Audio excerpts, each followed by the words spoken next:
안녕하세요. 자, 크리스마스 하면 어떤 이미지가 떠오르세요?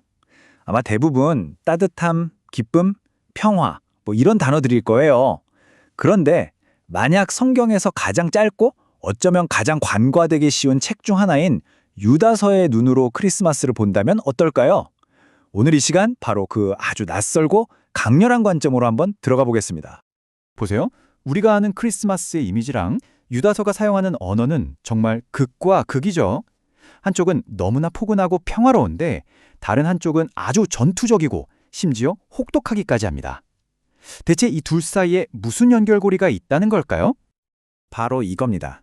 이게 오늘 우리가 함께 파헤쳐볼 핵심 질문이에요. 어떻게 평화로운 아기의 탄생이 치열한 영적 전쟁의 시작이 될 수 있는지, 이 전혀 반대돼 보이는 두 아이디어를 연결하는 여정에 여러분을 초대합니다. 이 연결고리를 제대로 이해하려면요, 먼저 유다서가 도대체 어떤 위기 상황 속에서 쓰였는지를 알아야 합니다. 자, 그럼 첫 번째 이야기부터 시작해보죠. 유다서의 분위기가 왜 이렇게 긴박하냐면요. 그게 로마 군대의 박해 같은 외부의 위협 때문이 아니었어요.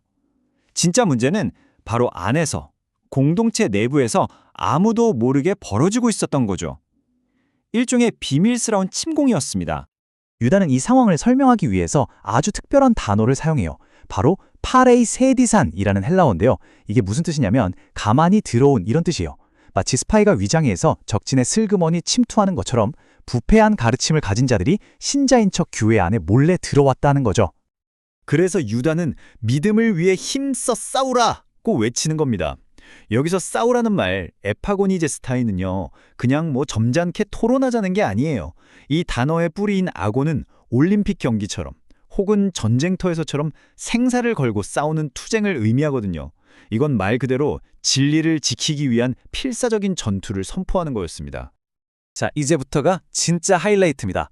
이 짧은 편지에 숨겨진 단 하나의 구절이 우리가 아는 모든 것을 뒤집어버리는 그야말로 충격적인 순간으로 함께 가보시죠.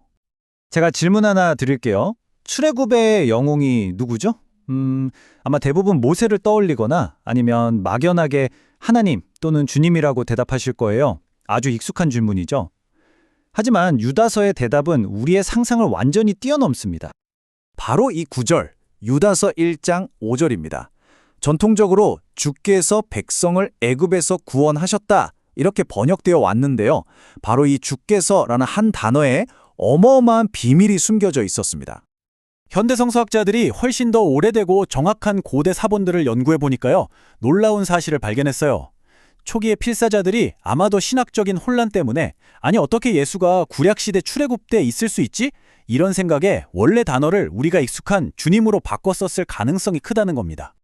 네, 맞습니다. 원래 단어는 바로 예수였습니다. 예수께서 백성을 애굽 땅에서 구원하여 내시고 유다는 지금 출애굽이라는 거대한 구원 역사를 이끈 총사령관이 다름 아닌 예수님이었다고 아주 담대하게 선포하고 있는 겁니다. 이게 도대체 무슨 뜻일까요? 한마디로 베들레헴의 그 작고 연약한 구유 속 아기가 사실은 수천 년 전 홍해를 가르고 광야에서 불평하는 자들을 심판했던 바로 그 전능한 신이라는 겁니다. 그러니까 크리스마스는 그분의 시작이 아니에요. 영원 전부터 계셨던 그분이 인간의 몸을 입고 역사 속으로 침투해 들어오신 사건이라는 거죠. 유다는 여기서 한 걸음 더 나아가서 예수를 데스포티스라고 불러요. 이 단어는요, 단순히 주님님 정도의 뜻이 아닙니다. 노예의 생사여탈 뻔을 쥔 주인, 절대군주를 뜻하는 아주 강력하고 무서운 단어예요. 크리스마스에 태어난 아기는 우리가 동정해야 할 연약한 존재가 아니라 우리가 온전히 복종해야 할 우주의 절대적인 왕이라는 선언인 셈이죠. 그렇다면 유다가 직접 목격했던 그 부패의 구체적인 모습은 뭐였을까요? 자, 이제 유다가 구약에서 끌어온 세 명의 인물을 통해서 그 배신의 실체를 하나하나 해부해 보겠습니다. 유다는 가인, 발람, 고라 이 세 인물을 통해서 죄가 어떻게 점점 더 깊어지는지를 보여줘요. 처음에는 하나님을 무시하는 자기중심적인 예배로 시작했다가 그 다음엔 신앙을 돈벌이 수단으로 삼는 탐욕으로, 그리고 마침내는 하나님의 권위 자체에 정면으로 도전하는 교만한 반역으로 치닫게 되는 거죠. 그리고 유다는 여기서 그치지 않고 마치 시인처럼 자연에서 가져온 4가지의 아주 강력한 비유를 연달아 사용해서 거짓 교사들의 실체를 낱낱이 폭로합니다. 이 비유들 정말 강력하지 않나요? 겉보기엔 잔치 같지만 그 아래엔 믿음을 파선시키는 숨겨진 암초가 있고, 비를 내려줄 것처럼 보이지만 텅 비어있는 물 없는 구름이 있고요. 또 열매가 없어 2번 죽은 나무에, 마지막으로 사람들을 진리가 아닌 영원한 어둠 속으로 끌고 가는 유리하는 별까지. 정말 생생한 이미지들이죠. 특히 저는 이 유리하는 별이라는 비유가 정말 의미심장하다고 생각해요. 왜냐하면 거짓 교사들이 사람들을 어둠으로 이끄는 혼란스러운 별이라면, 우리가 아는 크리스마스 이야기의 중심에는 정반대의 별이 있잖아요? 맞습니다. 바로 베들레헴의 별이죠. 그 별은 사람들을 유일한 왕, 예수께로 인도하는 꾸준하고 목적이 분명한 빛이었습니다. 보세요. 이렇게 유다의 경고가 크리스마스 이야기와 정확히 맞닿아 있는 겁니다. 자, 이제 마지막 섹션입니다. 지금까지 우리가 살펴본 모든 조각들을 하나로 모아서 크리스마스를 기념한다는 것의 진짜 의미가 무엇인지 다시 한번 생각해 보겠습니다.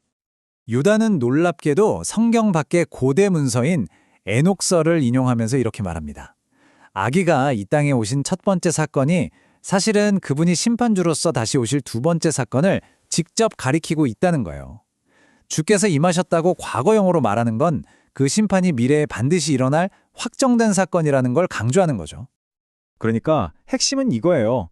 크리스마스는 그냥 과거의 어느 날 아기가 태어난 걸 축하하는 날이 아닙니다. 그건 사실 미래에 있을 최후의 심판이 반드시 올 거라는 강력한 경고이자 선포인 셈입니다.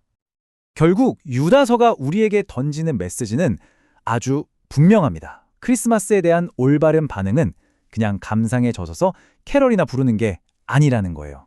오히려 기만과 거짓으로 가득한 이 세상 속에서 진리를 위해 적극적으로 싸우라는 행동의 촉구, 일종의 전투준비 태세를 갖추라는 외침인 거죠. 이 분석을 마치면서 마지막 질문을 던져봅니다. 구유에 누운 그 아기가 사실은 출애굽의 전사이자 다시 오실 우주의 심판주라면 우리는 더 이상 안락한 신앙에만 머물러 있을 순 없을 겁니다. 이번 크리스마스에 여러분의 삶에서 정말 싸워서 지켜내야만 하는 그 믿음은 과연 무엇인지 깊이 생각해보는 시간이 되시기를 바랍니다.